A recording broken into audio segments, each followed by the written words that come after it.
Arsenal's mentality is still weak and cowardly.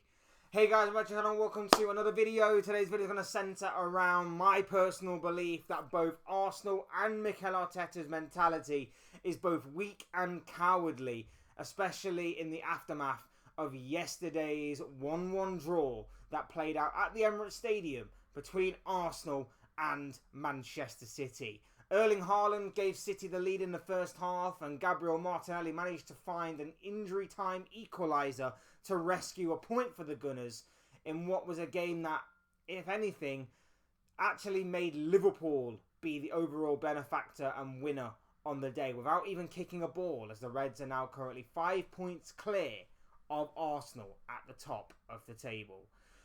We're going to be talking about what Arteta got wrong yesterday. We're going to be talking about what I don't think has actually changed at Arsenal and why I still don't believe that they will actually win a Premier League title with this manager at the helm.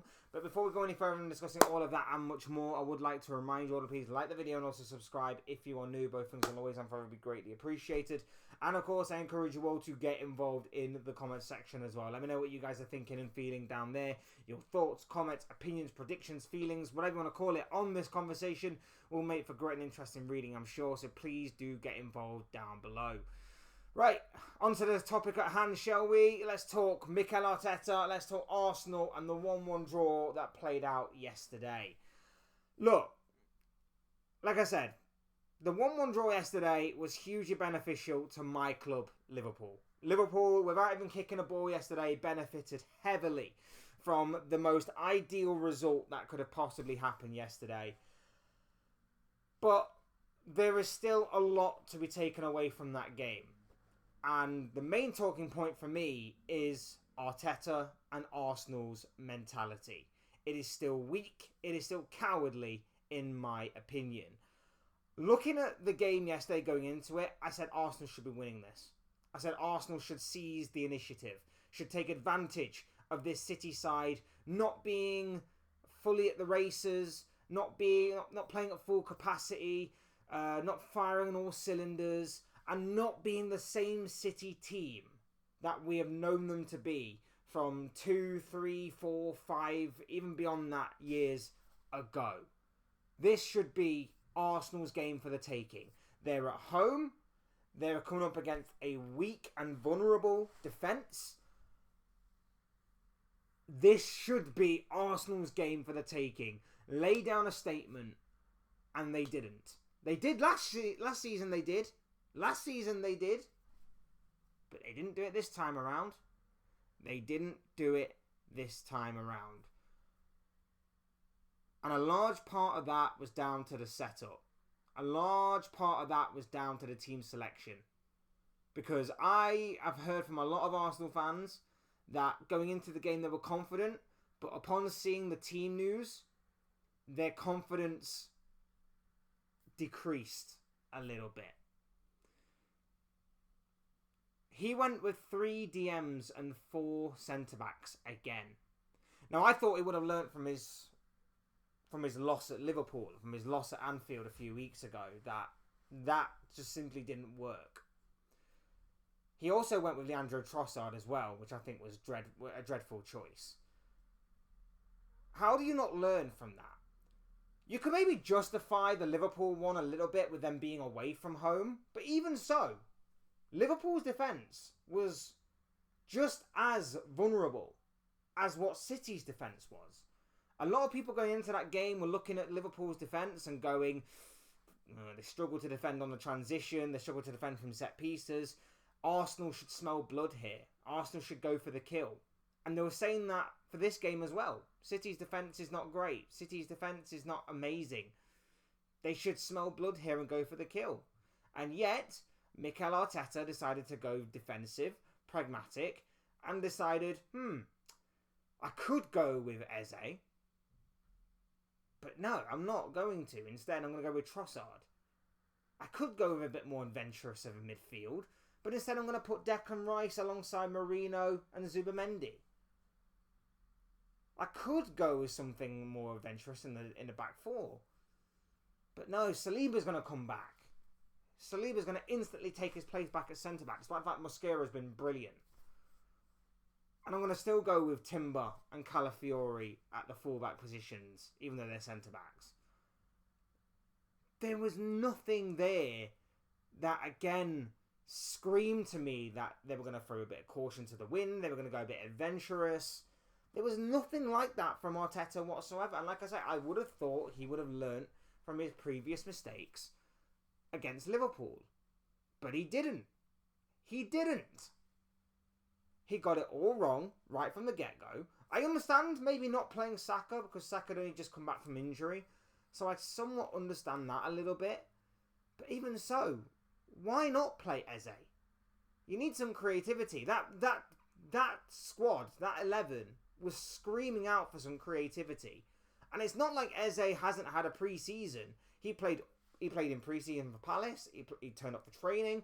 He played the Community Shield, and he played the opening couple of games for Palace as well of the brand new season. So it's not like he hasn't had a pre-season. So why isn't he starting? It makes no sense to me whatsoever. And then, of course, he gets it all wrong.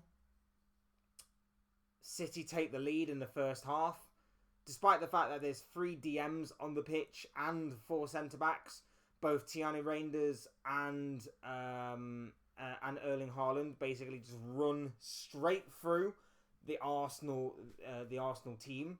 They run straight down the middle of the Arsenal team, and it's a brilliant finish from Haaland. Fantastic finish from Erling Haaland. Deadly, absolute killer.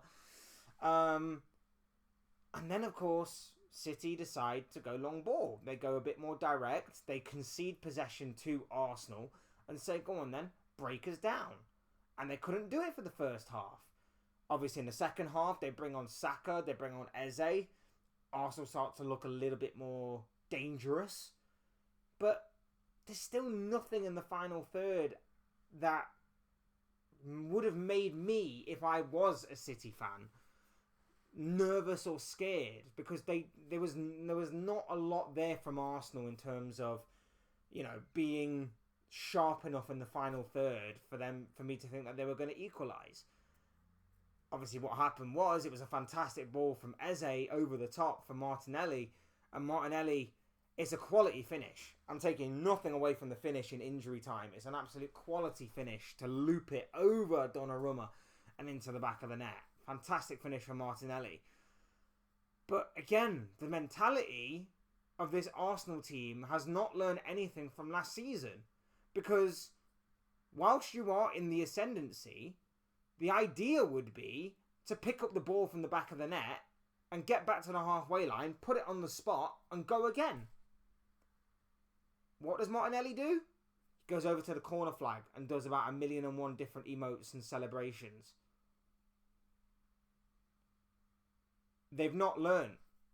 This side have not learned. Fantastic finish, don't get me wrong. But in that situation, and I'd be calling this out if it was my team as well. Unless, of course, the only time a draw is acceptable is if it's going to be 1 point that wins you a title. If this was going to win Arsenal the title, fine. I'm fine with it. But it likely isn't. And it obviously wasn't on the day.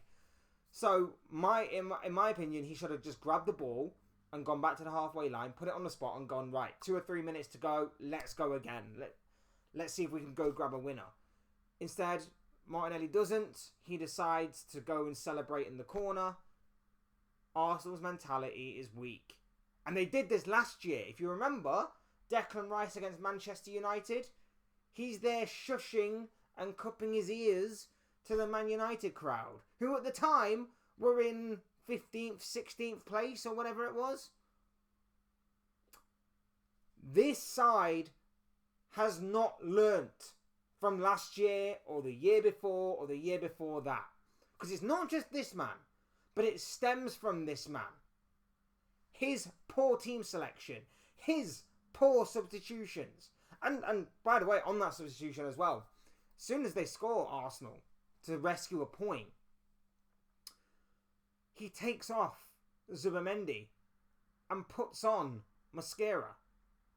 He swaps a DM for a centre-back. Why is this man's default setting to just play anti-football? Where is the beautiful football that Arsenal used to play of about 3 or 4 years ago gone? Where has that football gone? Why has he all of a sudden decided to go, I did like that style of play, but instead I'm going to go proper anti-football and go fully defensive? It makes no sense to me. Like I say, the mentality is weak. The mentality is cowardly. It stems from him. It filters through to the players.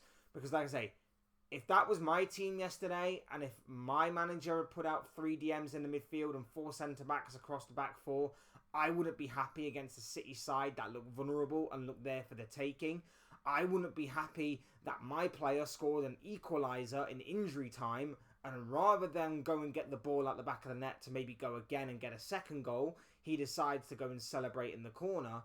I would not be happy at all with the way that that game went yesterday. I would not be happy with the way that my team basically opened up for both Reinders and Haaland to just run through them yesterday to score the opening goal. There is nothing about that game yesterday that if I was an Arsenal fan, I would have been happy about. I'm genuinely happy as a Liverpool fan the way that it went. Genuinely happy. A point means that both teams drop points. Fantastic. We also saw City try and adapt and try and change the way that they are approaching things. We also saw Arsenal once again display a weak and cowardly mentality that I think can be exploited again and again and again. And not just by Liverpool, not just by City, but by many of the tougher games as well. They're going up against Newcastle next week at St James's Park. Now, it's not necessarily going to be the same Newcastle team that they've struggled against in the past couple of years, but it's still going to be an extremely tough and physical game for Arsenal to contend with. Are they going to be up for the challenge? Only time will tell. Bournemouth has started the season off really well. A team that they struggled against last year, for Arsenal did. Are they going to be up for the challenge this year?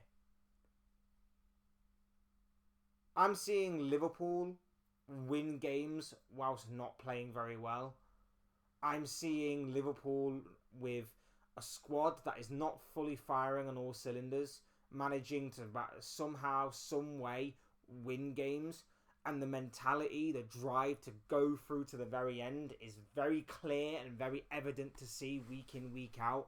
I'm also seeing our manager make these offensive substitutions and go offensive to try and win games. I'm also seeing him take risks with the likes of bringing on young Rio Engamoa in certain games. I'm seeing that from my manager. I'm not seeing that from Mikel Arteta. I'm seeing this, I don't want to lose. In this day and age, maybe of years gone by, maybe defences did win you titles, but Arsenal have had a very good defence for the past couple of years, and it's got them to being second. Second. No trophy, no title, just a silver medal. I think it needs to change for Arsenal. I think it needs to change for Arteta. And like I say, I don't think he's got the minerals. I don't think he's got the mentality. I don't think he has got the know-how to get Arsenal over the finish line. I wouldn't be happy if I was an Arsenal fan yesterday. I wouldn't be happy going forward. I'd be slightly worried going into the Newcastle game next week. I don't think Arsenal are going to win the title this year. And I think it just stems from the manager and has filtered its way down to the players. That is just my personal opinion. But look, those are just the thoughts, comments, opinions, predictions, feelings, whatever you want to call it, of this guy. I want to know what you guys are thinking and feeling. Let me know down in the comment section what you guys have to say on this particular topic of conversation. Your thoughts, comments, opinions, predictions, feelings, whatever you want to call it, will surely make for great and interesting reading. So please do use and abuse that section, people. Otherwise, hit the like button on the way if you enjoyed the video. Subscribe if you are new or want to see more content like this. Both things will always and forever be greatly appreciated. And as always, thank you all so much for watching and listening. I've been Fletch. This has been another Fletch Talks video, and I'll see you and speak to you all again soon in another video or live stream or whatever it may be. Cheers, guys. Thanks everyone for watching. Take care. Enjoy the rest of your day. Speak to you all again very, very soon.